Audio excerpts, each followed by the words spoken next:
que um cientista de dados deveria saber ou deve saber sobre engenharia de dados? Neste vídeo, pessoal, eu falo algumas tecnologias, conceitos, ideias que eu julgo importante um cientista de dados saber como um profissional completo, né? Um cientista de dados, o que ele deve saber sobre engenharia de dados, tá? Então eu vou falar de algumas tecnologias, algumas ideias, alguns conceitos aqui que eu acredito que é super importante para o profissional que está atuando no mercado e que vai atuar também no mercado, né? Então vamos lá, até anotei aqui, fiz uma colinha de algumas ideias aqui que eu queria falar com vocês. Bom, alguns conceitos. É muito importante que o profissional, seja ele cientista, analista de dados, mas principalmente o cientista de dados, saiba sobre os conceitos que envolvem o mundo dos dados. E aí, quando eu falo de conceito, não quer dizer só conceito sobre machine learning, sobre modelagem de dados, mas conceitos mais gerais mesmo, como por exemplo, o que é Big Data, tá? Conceitos sobre o que é Big Data, qual é a ideia, qual é a motivação, de onde que surgiu, por que, né, que surgiu tecnologias, processos, ferramentas para resolver problemas de grandes volumes de dados. Então, entender os conceitos por trás é muito importante para você ficar por dentro dos problemas, das soluções que surgem nesse mercado, que existem nesse mercado e que isso vai ajudar muito você no seu dia a dia. Outros conceitos importantes do dia a dia mais profundos são o que são Data Lakes, o que são Data Warehouse. É muito importante que você, como cientista de dados, saiba identificar, entenda o conceito por trás do que é um Data Lake, qual foi a motivação para a criação de Data Lake, por que o Data Lake é um ambiente diferente de um Data Warehouse, tá? Qual é o propósito disso? Tá? Você tem que entender que o Data Lake é um ambiente menos controlado, de qualquer forma, por outro lado, é um ambiente o quê? Mais rápido, né? Então você tem que entender como cientista de dados, saber os conceitos, isso vai te ajudar muito no seu dia a dia, seja na reunião técnica, seja na reunião de negócio, seja no seu dia a dia interagindo com outros profissionais de dados. Então o que é um Data Lake, para que servem os Data Lakes, inclusive aqui no nosso canal do YouTube eu tenho um vídeo explicando o que são Data Lakes, você pode conferir lá. O que são Data Warehouse? Tem muitos cientistas de dados que não sabem o que é um Data Warehouse, não sabem qual que é a função desse ambiente, você acredita, Felipe? Tem muita gente que não sabe, cara. Tem muita gente que... Né? Exatamente, tem gente que chega para trabalhar e aí por questões bobas, né? Por não saber um pouco assim desses conceitos, a pessoa não é contratada. Então é horrível isso, né? Assim, às vezes a pessoa deixa de estudar a parte conceitual ali porque tem um certo tipo de preconceito, sabe? Quer estudar só aquela parte técnica e acaba se perdendo aí. Então é muito importante que você saiba o que é um Data Warehouse. Você vai perceber que o seu comportamento no ambiente de trabalho vai mudar, né? Você vai saber lidar com profissionais que cuidam daquele ambiente de outra forma, tá? Muito importante. Outra coisa que é importante também é que você saiba o que são Data Pipelines e como criar Data Pipelines. Então é muito normal a gente ver cientistas de dados que eles só conhecem ali o mundo do Machine Learning, o mundo da modelagem de dados, a estatística, análise de dados, visualização. E aí você fala assim, cara, você tem que criar um Data Pipeline. E a pessoa não sabe o que é um Data Pipeline.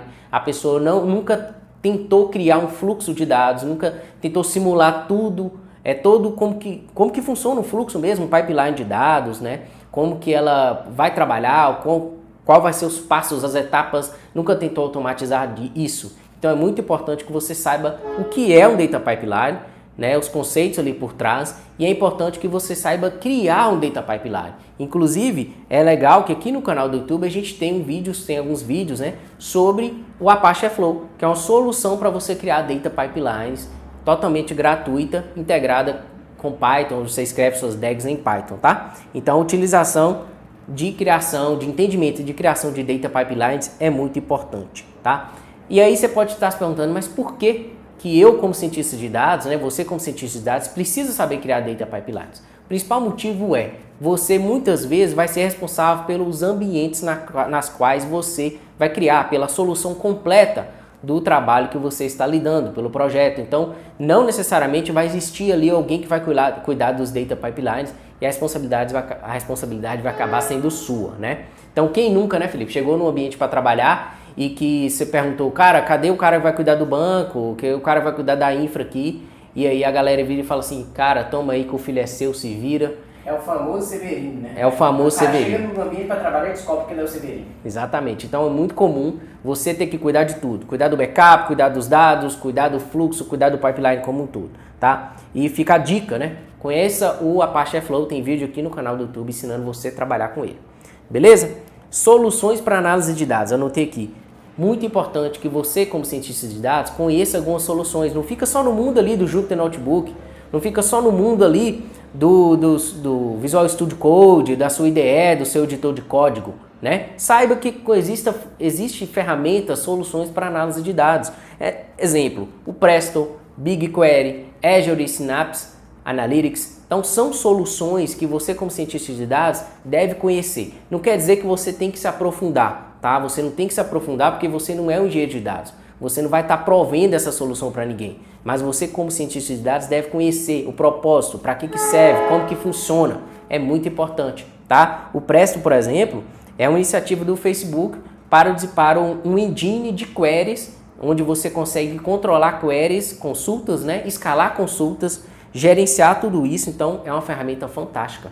Já o BigQuery é uma ferramenta que, com SQL, você consegue manipular dados, né? Por quê? Você consegue fazer consultas, manipular dados. Se trata de um Data Warehouse Serverless, ou seja, uma aplicação, né, de Data Warehouse Serverless, onde você consegue fazer consultas ali a grandes bases de dados, né, na casa dos petabytes scale, ou seja, na escala de petabytes mesmo, tá? Possui diversos conectores para você trabalhar com Python, com Java, com R, tá? Fica a seu critério, né? Não sei se tem alguém que trabalha com R aqui, mas sempre tem. Isso é bullying, né? Como tá a galera do R. Vamos lá. Possui diversos conectores e ainda assim você consegue executar, rodar algoritmos de machine learning utilizando SQL. Então, o BigQuery é uma excelente solução que você, como cientista de dados, deveria conhecer, deve conhecer e ficar ligado. Se você está na galera da Microsoft, talvez não queira conhecer as soluções do Google ou trabalha mais com o ambiente em Azure, né, da Microsoft, tem o Azure Synapse Analytics, que é um concorrente direto aí do BigQuery. Também tem funções excelentes, mas que no core, no núcleo dele, é como se fosse o que você vai fazer lá no BigQuery, você faria lá no Azure Synapse Analytics, tá bom? Então, importante você saber. Continuando aqui, as minhas recomendações, é muito importante que você, como cientista de dados, conheça o framework Spark, conheça como manipular grandes bases de dados utilizando o Spark. Pessoal, é muito importante. Não tem como mais você chegar no ambiente de trabalho, e principalmente que usa grandes bases de dados, e ter conhecimento apenas do Pandas, apenas saber trabalhar com uma máquina standalone. É muito comum que você vai processar dados, e quanto mais dados a gente tem, mais essa variedade aumenta, mais os tipos de dados, né? É mais comum a gente lidar com vários tipos de dados, dados não orientados, não estruturados principalmente. É muito comum, a gente vai precisar trabalhar com soluções como o Spark. Então esse framework é de conhecimento obrigatório de um bom cientista de dados. Então você tem que aprender a trabalhar no Databricks, que é uma solução específica para Cluster Spark. Você pode começar no Databricks. Você pode explorar soluções de Spark que tem dentro da Azure, tá? Dentro da AWS ou dentro do Google, tá? No GCP e assim por diante. Então você tem que conhecer esse recurso. É muito importante que você saiba trabalhar com PySpark, né? Saiba trabalhar com PySpark, com Scala ou com SQL. Essas três linguagens você vai conseguir trabalhar com Spark, ou seja, você vai conseguir trabalhar com grandes volumes de dados e processar isso em um ambiente distribuído em um cluster de computadores. Então você tem que aprender um pouco de PySpark, principalmente, né? Ou ainda, se você quiser usar Scala, fica a seu critério usar Scala, e obrigatório que você saiba SQL, tá? Então, ou seja, é muito importante que você saiba trabalhar com esses recursos. Outra coisa interessante ainda no mundo do Spark, né, é conhecer as User Defined Functions, ou seja, as funções definidas por usuário.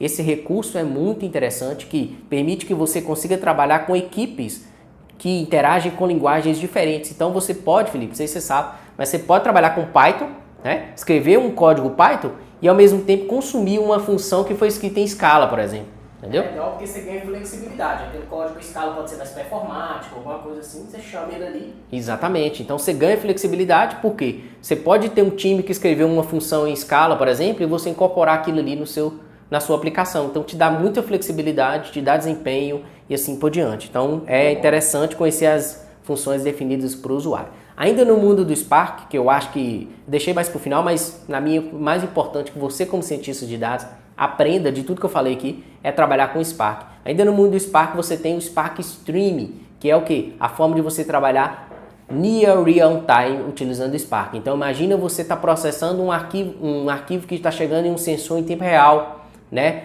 Um arquivo está chegando em sensor em próximo de tempo real, um JSON que está sendo escrito no Data Lake, você está consumindo aquilo ali, processando em tempo real, rodando algoritmo de Machine Learning e entregando o resultado em uma tabela no seu Data Warehouse ou escrevendo no Data Lake, não interessa, tá? Então, trabalhar em streaming é muito importante com o cientista de dados, principalmente hoje em dia, que as soluções estão cada vez mais completas, cada vez mais complexas, e você, como cientista de dados, atualmente você tem que ficar ligado nessas novas tecnologias, nessas novas formas de processar grandes bases de dados, né?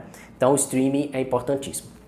Continuando aqui, é muito comum, pessoal, a pessoa chegar para trabalhar com um cientista de dados, está acostumado a trabalhar ali, não conhece nada, principalmente do MLib, que é a API do Spark para você trabalhar com Machine Learning. Então é importante que você saiba, que você conheça os recursos do MLib para você rodar os seus algoritmos que você já está acostumado a rodar, né, no seu ambiente standalone, no servidor ali, em ambiente distribuído. Que você conheça os algoritmos, você conheça as formas de fazer tuning, tá? É muito importante e que para você não ficar refém, né, de falou, putz, eu tenho um algoritmo, ele está rodando bem aqui, mas quando eu preciso de muita base de dados, grandes bases de dados, esse algoritmo agacha, ou seja, eu não consigo rodar esse algoritmo porque meu ambiente não suporta. Tá? Então, você vai ter que levar isso para um ambiente em cluster e processar isso com o Spark, e aí é importante que você conheça o MLib, tá? A biblioteca MLib, essa API. Outra coisa importante que eu recomendo também que você conheça é o projeto Koalas. O projeto Koalas é muito interessante, que permite que você reescreva todo o seu código. Você não precisa reescrever todo o seu código Pandas, né, utilizando Pandas, para um ambiente PySpark, tá? Apesar de que eu recomendo que você conheça PySpark cada vez mais, né? Eu sou um defensor disso, mas acredito que se você conhecer o Koalas, é um projeto muito legal que vai te ajudar a diminuir essa curva de aprendizado entre código Pandas para código PySpark, né? Então você pode usar o Koalas e fazer essa tradução do seu código. Então é importante que você conheça também esse projeto aí, né? Bom, para fechar aqui, uma coisa que eu vejo muito, que eu também tenho que recomendar aqui para vocês, não posso deixar de falar, é que você tire um tempo para procurar conhecer arquivos de dados diferentes, trabalhar com arquivos de dados diferentes, como arquivos Parquet, arquivos Avro, JSON. Então não fique limitado a trabalhar apenas com CSV, apenas com TXT, com arquivos de dados, né, semi-estruturados ali. Procure... Também, que é comum, né?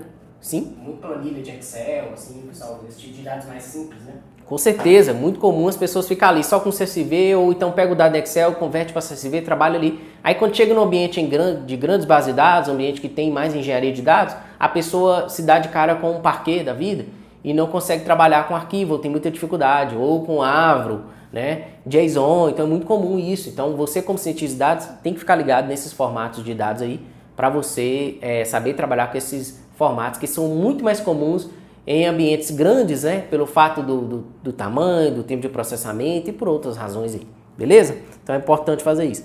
Para fechar aqui, eu tenho que dizer, a última recomendação é que busque conhecimento também sobre NoSQL.